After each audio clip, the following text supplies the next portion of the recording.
Do you love wax melts and spend a fortune on them? Well, you really don't need to, because you could try making them yourself. And in this video, we're going to look at making wax melts with glitter. Hi, I'm Sarah James from Soap School, and we're not making soap today. We are having fun with wax melts. And when I say having fun, I mean having fun. Look what a mess I'm already making with this. This particular wax is from a company called the Candle Shack, and it's their Ecosystem RCX melt blend. So it's a wax. Well, look what a mess it really did make. So this is a wax which is specifically for melts. And I have to say, I'm not a big fan of big blocks like this. This is only an 800 gram block. And look what a mess it's already made. I much prefer the little pastilles or the flakes. But this particular one does come in a solid block. And it is just a bit of a nightmare. And you just have to kind of work with it and chip a few bits and pieces off of it. I guess this would be really, really good for taking your anger out on something. Well, I have to say, from a usability point of view, I would give this particular wax 1 out of 5. Chopping away even at a small block like this takes quite a bit of time. It does take quite a bit of force, and I can see someone really hurting themselves quite easily. It's easy for a knife to slip. This would be great if you're just being able to put the big blocks into a melter and you were doing it in volume, but I certainly prefer using a melt wax that's already in a much easier to melt system. But it may be that this wax is absolutely brilliant for the melts when it comes to maybe the hot throw or something else. So let's keep going and see how good they turn out. Well, the whole 800 grams is now chopped down. That took 2 people. I certainly wouldn't want to do this on any kind of scale if you were doing this for a business. So let's get tidied up a little bit and then we'll weigh out. So I'm going to weigh off 250 grams of the wax and just pop it into my melter. Now for this particular melt, we are going to be using these beautiful slimline clamshells. I think they're just absolutely gorgeous. I think they're going to look so pretty with the glitter. And for the glitter, we've decided to use this Cosmic Shimmer glitter. It's just this gorgeous green colour, and then it has a kind of holographic gold and almost a pink tone to it as well. It really is very pretty and eye-catching. And because we're going on a green theme, we have 2 liquid colours that we're using. And I've also decided to use a fragrance oil. This particular fragrance is from a company called CraftHQ. They're fairly new on the UK market, and their fragrances are really varied. They have quite a few fragrance oils that I've never seen anywhere before, so I really wanted to try some of those out. This particular one is called Bamboo and Cedar, and I have to say, it smells really lovely. It's fresh, it's clean, it's not too green. It's got that lovely freshness to it without just being like a pine forest. And then let's just pop this onto the heat. Now, I don't normally do a direct melt like this. I normally use a bain-marie where I put a little pan of boiling water on first. But I am able to control this particular hot plate really well. It's an infrared hot plate, so I feel quite comfortable in doing that. Now, because this particular wax that we're using is the RCX Melt Blend by Candle Shack, it's a little bit firmer than some waxes that you might be used to actually working with. It's got a proper snap to it, and that can be really helpful when you're making melts. I have a feeling, although this wax is an absolute pain in the backside to cut, I think it's going to make some really gorgeous melts, so I can't wait to see what it's like. The wax itself, and it's purely made with rapeseed and a high melt point coconut wax. Now, it does have a higher melting point, so we really need to take this up to around about 75 degrees Celsius. But I'm not going to add any fragrances to it until it gets down to about 65 degrees, because we don't want to burn off all those gorgeous fragrances, and especially one as beautiful as our Bamboo and Cedar. I've cooled the wax down now. We're at 68.5. Ideally, you want to take it to around about 65 to add your fragrance. Oh, it really does smell so lovely. Now we've got 250 grams of wax in here, and I'm going to use 10%.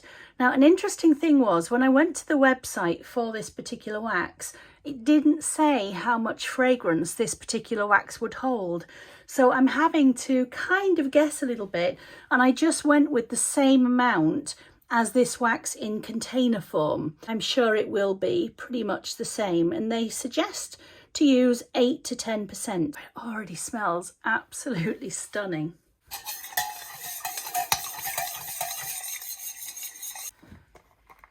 I want to use this beautiful green glitter, and I've just got a little scoop. It just makes it so much easier for just sprinkling in a little bit of the glitter without getting it absolutely everywhere.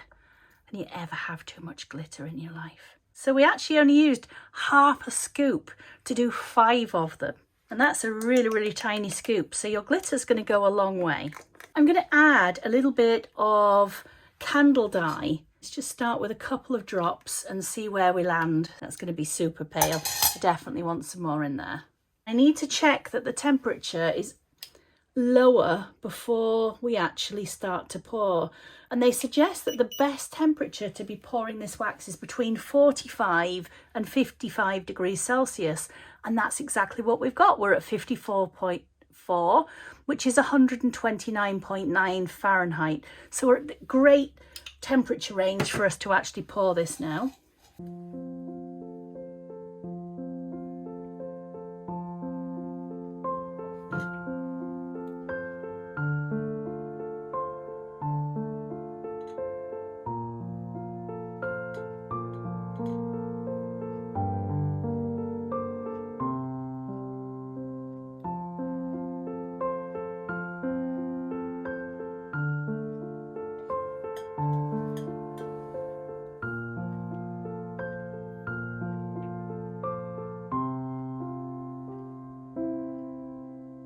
Well, the room smells absolutely delicious. I can't wait to see how these turn out and show you. Well, how gorgeous are they? They've set up really, really nicely. There's no discernible frosting on these at all. Really happy, actually. I was worried that there might be a little bit of frosting. And actually, oh, there is just the tiniest little bit. Just the teeniest little stripe of frosting there. I mean, it's absolutely minute, but on the whole, they really have not frosted. And that's great news. But I had a feeling that the results of it were going to be fantastic, and that's exactly what we've got. So there we've got that beautiful glittery finish. I think the glitter's actually going to look better once it's melted, but I'm very, very happy with the results of that. Really nice contrast with the glitter. And again, no frosting whatsoever, just a lovely finished product. Let's get these ones closed up, and I'm going to decorate these. And although they look lovely just as they are, I do think these ones would look really, really nice just dressed a little bit. So one thing I did notice with this is from the side, I don't know if you can see, but it's not completely level anymore. There's a little bit of a movement where it's contracted away, and that's completely normal with such a hard wax. And the good thing is it's not stopping the packaging from being closed in any way, shape or form. So I'm going to put a little melter here, and let's put a few of these chunks into melt. What a lovely clean snap. That really did sound lovely. Look at that. Really, really easy to melt. Now, while that melts down, I'm going to decorate these up. And I found these in the local craft store. I think these were 99p. You could just put, you know, your safety warning label on the back, and that will be enough. But I want to dress it a little bit, so I'm going to add these on. I'm going to use some of these little sticky dots for securing it. Just put my sticky dot onto the back of it, press it on and peel it off. And then all I need to do is secure that onto the top of it. melting down beautifully. And I can already see all of that gorgeous glitter melting into that melter. Position that one at the top as well. I think these are going to look really, really pretty. And look at that. Doesn't that look absolutely lovely? I'm thrilled with those. I think those look absolutely great. Well, I hope that you enjoyed watching me make these today. And even more importantly, I hope that you maybe have a go yourself and think about the colours and the beautiful fragrance that you might want to add into yours. The fragrance from this already is still scenting the room from me making these last night. So that fragrance is absolutely beautiful, and it's definitely one I would recommend and I will be using again. I'll put the link to it in the description underneath the video. Thank you so much for spending time with me today. If you want to spend some more time with me, why not click the subscribe button? And if you ding the bell, you'll get a notification the next time that we add a video to share with you. Have a wonderful week, and I can't wait to see you again soon. Bye bye for now.